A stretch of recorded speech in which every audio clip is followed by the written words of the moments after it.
Kijon you la tout monde. For those who didn't understand that, I said, how is everybody doing today? What up? What's going on YouTube? It's your boy, Prince of Haiti, back again with another reaction. Man, we've been having a crazy 2024, man. Crazy. Man, I hate that I gotta keep bringing you these videos, these reactions, yo, but this is what's going on, man. They're really trying to distract us from this election, bro. So I'm gonna help you sift through all these distractions, you know what I mean? Don't forget to go register to vote, by the way. But yeah, like I always say, man, if you fuck with me, like the video. If you fuck with me even more, subscribe to the channel. That's all you gotta do. Just go down to the little button, hit subscribe, and you'll see more videos from me. So before we get into the video, I just want to talk about how after this little Drake and Kendrick Lamar beef, all these other rappers are in problems now, bruh. I'm gonna be the first one to say it, and I'll say it right now. So bold take. Don't quote me on this. This is not factual. I don't know nothing. I got no evidence to prove what I'm saying. But ever since this boy Drake lost this little battle, it's like anybody in the rap industry that got anything shady in their past, they're coming for you. And I wanted to react to this Chris Brown documentary that just came out. We're not gonna really watch the whole thing because to be honest with you, we all know the whole story. Like, that's why it's odd they're putting out this documentary, because he won his battle in court with most of these people and the alleged victim, that's, you know what I mean? So I don't understand why they're trying to reignite all this stuff when it comes to Chris Brown. I mean, I have an idea why they're trying to, but I just don't get why now. So I say that to say this, man. Chris Brown, yeah, I hope they don't try to come get you next, man, please, because that's gonna that's really gonna show the true colors of all your fans. So yeah, I'm gonna leave the link to the video in the description so y'all can tell me what y'all think about this whole Chris Brown fiasco in the comments. I'm sure a lot of ladies will have a lot to say about this situation when it comes to Chris Brown. It's usually the ladies. Yeah, shout out to Law and Crime Sidebar. Told you that's one of my favorite channels to react to. Let's get right into the video. Chris Brown's an amazing and talented musician, but let's call a thing a thing. He's an abuser of women. R&B superstar Chris Brown is the latest celebrity to now come under focus in the Sean Combs story. Due to a new explosive documentary, older allegations about Brown assaulting a woman at a Combs party are being viewed in a very different light. Welcome to Sidebar, presented by Law and Crime. I'm Jesse Weber. Well, another celebrity has been caught up in the Sean Combs legal and PR saga, maybe nightmare. See, that's what's weird about this, because we already knew about all this shit happened, but because P. Diddy got his little nasty work situation going on, it's almost like they're going through the files. They said, wait a minute, we gotta look into this Chris Brown shit again, because it's like, because of P. Diddy, now we're reopening the situation that happened on P. Diddy's yacht in Miami, or wherever it was. So now people are making documentaries again. It's mad weird, bro. It's weird as hell. That's the way to say it. This time, R&B superstar Chris Brown is who we're talking about. The Grammy Award-winning musician behind tracks like Forever, Under the Influence, Run It. Well, an unnamed woman who only goes by Jane Doe spoke out in a new... Yo, yeah, way more hits than that, man. You gotta name all the hits. New documentary on Investigation Discovery. It is called Chris Brown, A History of Violence. And she claims that what was supposed... You see how they're trying to play this dude, man? Chris Brown, A History of Violence. Now, I'm not saying he's innocent. He's an innocent person. Because quite frankly, ladies, you know how y'all... You know how you guys are when it comes to like men you guys find attractive. You'll let dudes do anything. You'll give him a pass, all that stuff. You'll be like, yeah, no, he didn't beat me. All this, he didn't do this, he didn't do that. We're about to see. Supposed to be a night of glamour and excess on a Miami yacht turned essentially into a terrifying situation. She accuses Chris Brown of drugging and raping her at a party on this yacht. And this yacht was docked outside of Combs' Miami mansion back in December of 2020. Now, the location... Outside of Puff Daddy's house, December 2020, bruh. This dude, P. Diddy, you hot, man. You getting everybody jammed up again. And the timing of this allegation is key, and I'm going to explain why in a moment. But to be clear, she's actually not accusing Sean Combs of any wrongdoing per se, although again, she claims this happened on his yacht. Yo, that's I didn't even think about that. So she must be really trying to go after Breezy, because I'm surprised she didn't try to say that Puff Daddy was involved in this too, because that seems to be what a lot of other people are doing right now, because we're about to see who's telling the truth and who's lying. Everybody just keeps believing all these stories about people saying like, yeah, he did this to me. We're about to see who's telling the truth and who's lying. She did apparently see him though, said he was really nice, but we can't look at these accusations in a vacuum, right? Because what are we talking about? They come under the shadow of all of Combs' legal troubles. He's facing multiple sexual assault lawsuits. He's currently charged with federal sex crimes out in New York, racketeering conspiracy, sex trafficking by force, fraud, and coercion, transportation to engage in prostitution. He sits behind bars after being denied bail multiple times as he awaits his trial, which is currently scheduled for May of next year. And although he's currently fighting that, we've actually covered... That's an old-ass picture of Puff. Look at this dude. Yo, back in the 90s, bruh, this dude, Puff Daddy's mouth was always open. Like, he was always just like... Look at this. Alright, let me stop, bro. For that on a previous sidebar, remember... Yo, hell no. Look at this picture. I'm sorry, bro. That looks like they put a fake smile on this picture. No? Look at the smile on his face in this picture. That doesn't look like it's real. It looks like his mouth was like this, and then they put a fake smile. They use an app to put a fake smile. Now he's like, alright, my bad. Let's get back to this. Toxic. He is radioactive. Nobody wants to be associated with him right now, or it appears that way. It appears that everyone is trying to stay away from him and not say anything about him. And of course, not be implicated in what he is accused of doing. And that's why we put so much emphasis on attorney Tony Busby, who claims that he represents over 100 Sean Combs accusers and that he has already filed multiple lawsuits against Combs on their behalf. Over 100 accusers, but I guarantee you, I don't want to downplay anybody's situation, but I feel like maybe about half of those are probably legitimate.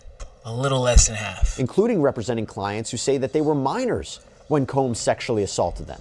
And he indicated that he would be going after big name people.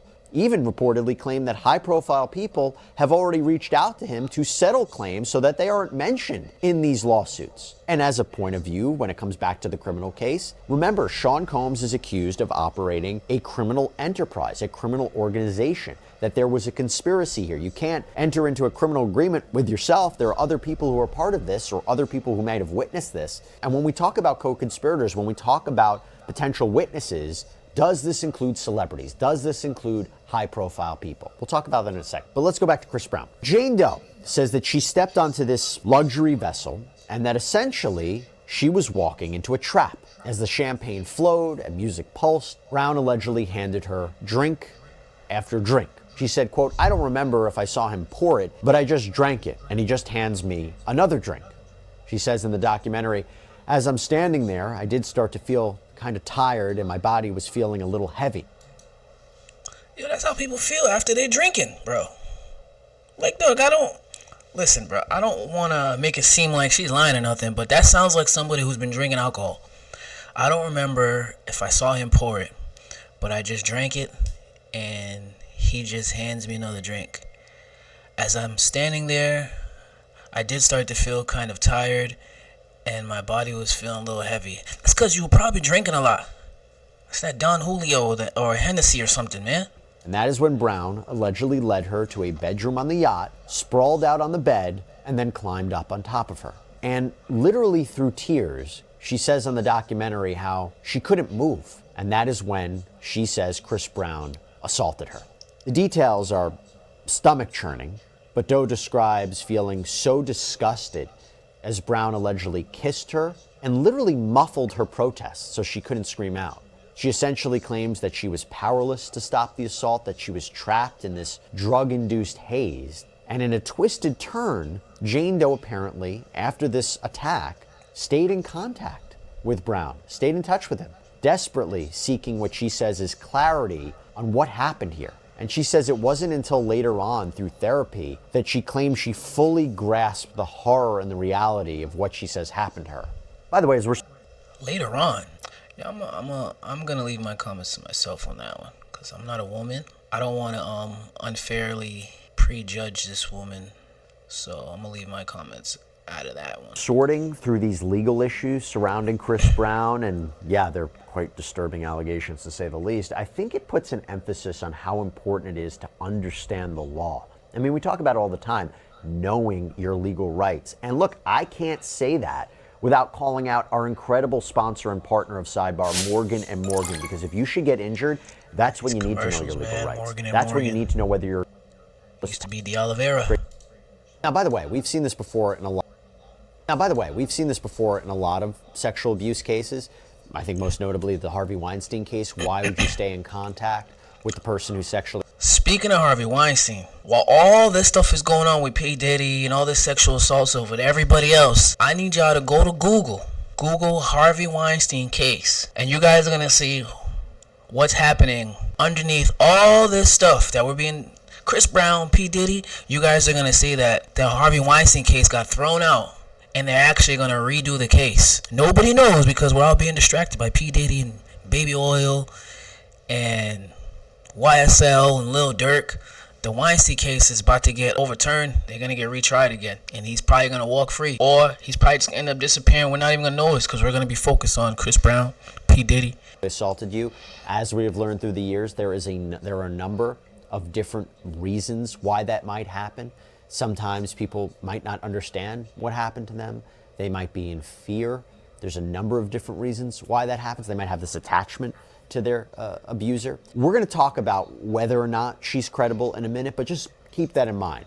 Now, there may be some of you who have just heard this and say, why does this sound so familiar?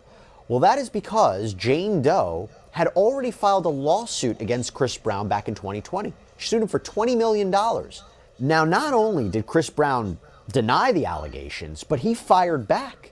He released text messages to prove that this sexual assault didn't happen. You see why this whole documentary is mad weird? You heard what he just said, bro. He denied the allegations, countersued. Pretty sure he won that case. And now we're just gonna drop a documentary about this dude like he didn't just clear his name in the court of law. Mad weird. This included a nude selfie reportedly sent from Jane Doe to Chris Brown and a text from her to him writing, quote, "You were honestly the best bleep I've had and I just want it again." He also apparently shared a voicemail allegedly left by the woman where the voice says, "I just want to see you again. Just let me know. If you want me to leave you alone, I will, but I really just wanna," and then a phrase indicating she wanted to have sexual intercourse. Now, Brown ended up... Yeah, I don't know if they have the voicemail in this. I don't got it, so y'all can just go YouTube that. It's on there on YouTube. I've seen it. Like, again, we live in an era where anything could be AI or made up or fabricated, but it didn't look good when he posted a voicemail of her talking about how she wants to get it in one more time. Like, that didn't look good for you, shorty. Taking to social media at the time saying, "No more dragging me through the mud." Clearly, you can all see the blue cap emoji. That's blue cap meaning lying. He added, "Me and my team are taking legal action on this situation." Why you gotta be so lame like that, blue cap emojis? Just say cap. You don't play with people's lives like that. However, Jane Doe, in a statement to People, said that none of the texts disproved the occurrence of the sexual assault. "I want people to realize that and stop shaming victims and or calling them liars just because they love an artist they don't even know." In the end, though, her legal team... That is a valid point. Just cause, I always gotta keep it real. Just because he had that voicemail and the text messages from her, that doesn't mean that he didn't do what she's accusing him of. You know what I mean? You gotta remember, he's still Chris Brown. You know what I mean? I'm pretty sure she's still a fan of this dude. You know what I mean? I know what I'm saying might not make sense completely, but you get what I'm saying. Dropped her as a client, and this came after apparently the police department provided them with additional information. At the time, they said this information, quote, precludes us from representing Jane Doe in the Chris Brown matter. And Jane Doe's lawsuit was actually thrown out for what the judge reportedly called a lack of prosecution, meaning there was no activity in the case for a while. And it was dismissed without prejudice, meaning it could be refiled. But having said that, Jane Doe did speak up in this documentary nonetheless. Damn, so this is going to get refiled again then, watch. They're going to refile this case because that's the whole point of this documentary. That's the whole point why she's moving forward with all this stuff, man. It makes sense why it didn't come on Netflix or anything like any bigger platforms because I think they just weren't trying to take that risk of getting sued. Or, you know what I mean, a cease and desist from Chris Brown. But, looks like they might try to reopen this case on him. And her attorney, Ariel Mitchell-Kidd, who we've spoken about before here on Sidebar, she had represented Combs accuser Adria English at one point in time.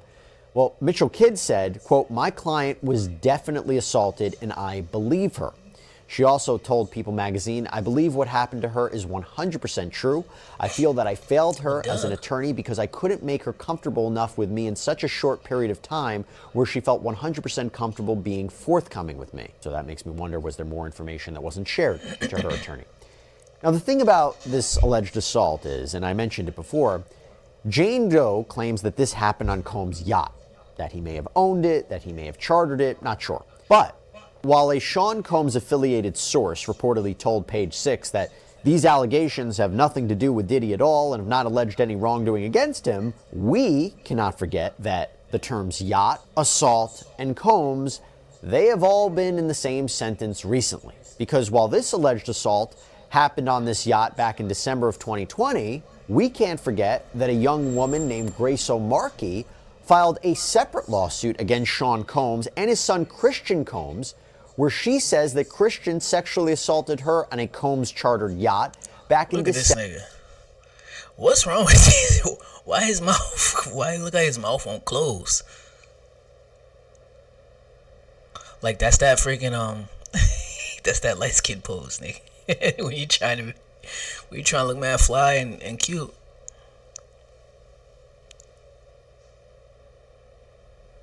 See?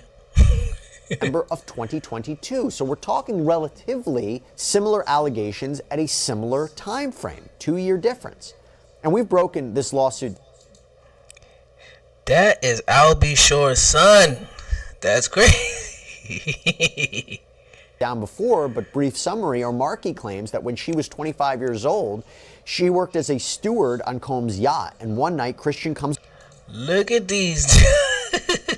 I don't know why all the still frames, all the pictures that they be lately, like the pictures of Puff Daddy and his sons, Junior, they've been looking like funny lately. Look at him. He looked like he's doing a Harlem Shake really bad. Like, that's not a Harlem Shake, bro. He starts kissing her. He starts groping her. That this was allegedly witnessed by another Combs accuser, Rodney Lil Rod Jones. And then she says later on in the night, Christian trapped her in the cinema room of the yacht, took off all of his clothes, and tried to force her to perform oral sex on him. Yeah, that's wild, bro. To all you dudes out here doing stuff like this, regardless if you got money, power, and fame, that's bold for you to just be doing shit like that. Just pushing bitches in the room and just shutting the door, taking your clothes off. Like, that's crazy. Like, man, that's wild. So she not only sues Christian for claims like assault and battery, but she ends up suing Sean Combs for aiding and abetting and having premises liability because this attack happened essentially on his property. And by law, he would have a duty to keep her safe. And we believe this lawsuit is still ongoing, by the way. So now we're looking at these claims a little bit differently because now this is not the first time that we've heard about an alleged assault on a Sean Combs property. But let's go back to Chris Brown for a second. As you can see in the title of this documentary, Chris Brown, A History of Violence, It focuses upon not just this alleged encounter, but all of the other troubles that Brown has faced and the multiple accusations of domestic violence and sexual assault and violence that he has faced over the past several years. And if you recall, what are we talking about? He physically assaulted R&B singer Rihanna back in 2009. Graphic photos were released for the world to see of her injuries, and he ended up pleading guilty to They're never gonna let him live that one down, bro. Even though they made amends and all that stuff, they're not gonna let him live that one down. And I get it too. It's like, damn, bro, that one was really bad. assault, received probation, received community service. Brown's ex-girlfriend, Karrueche Tran, obtained a restraining order against him after she says he punched her, threw her down a flight of stairs, threatened to kill her. Crazy ass nigga, bro. Look at him. He looks shocked. He's like, what? Who, me? I didn't do that. Another accuser featured in the documentary claims that Chris Brown assaulted her in Las Vegas, which resulted in her receiving a black eye. She ended up suing him, settled the case. Brown was arrested in Paris several years back for alleged rape, but the investigation was dropped. And now Brown's legal team has come forward, and they have called the allegations in this documentary malicious and false. But of course, the larger picture becomes not only what will come of such a documentary, that's of course, but could Chris Brown play a role in Sean Combs' prosecution? God damn, bro. I knew that's what they were trying to do. I knew it. Federal prosecutors. Does he know anything? Has he come under their radar at all? I would say based purely on the accusations and the former cases against Brown, that wouldn't necessarily make him an accomplice or co-conspirator in the racketeering and sex trafficking case against Sean Combs, because first of all, a lot of these allegations have previously been litigated, or they would be more likely the focus of state charges. But also, nothing to suggest that Brown is part of what Combs is accused of. There's no evidence that has surfaced as of yet that Chris Brown was a part of these freak-off encounters that are central to Combs' criminal case, the coerced, drug-fueled sexual trysts involving male commercial sex workers.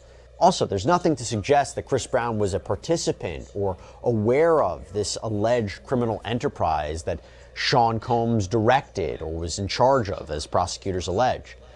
But again, the question we always ask is the government just speaking with anyone and everyone who may have information about what was happening behind the scenes with Sean Combs or who were at these events, whether or not they're even called as witnesses at a trial? Are prosecutors trying to speak with everyone? Look, we don't know who's been issued a subpoena. We don't know who the cooperating witnesses are. We don't even know who all the victims are. A lot of this is kept secret at the federal level, and that's common in federal cases. But whoever was within Combs' orbit, and especially Chris Brown, in light of these allegations, they may have to be thinking if they could play some role somewhere in the criminal case. We'll continue to follow it for you. But that's all we have for you right now here on Sidebar, everybody. Thank you so much for joining us. And as always, please subscribe on Apple Podcasts, Spotify. Alright, well, yeah, you see what's going on. There's two things I think that's happening right now. I think they're trying to use other witnesses and other people, trying to get them involved to see if they can give them anything on Puff. And on the other side, I feel like because of that Puff P. Diddy situation, that's highlighting, like, the Puff Daddy situation is like giving investigators and feds, all these people, a chance to reopen their eyes on stuff that they overlooked in the past. You know what I'm saying? Like, kind of like how OJ, remember OJ, you know what I mean? He beat the murder case, but then he ended up going to jail for stealing his own stuff. It's like, you know how they do it. It's like, Doug, when you beat a serious crime and you don't go away, I feel like they come for you later. But yeah, yo, I'm gonna leave the link to that video in the description. And I would love to hear from you guys about this situation with Chris Brown. Like, do you think this is like a vendetta to take Chris Brown down? Or, I don't know, do you think this is because of the P. Diddy situation? Let me know in the comments. And as I always say, man, if you fuck with me, like the video. If you fuck with me even more, subscribe to the channel for me, please. Prince of Haiti, I'm out of here.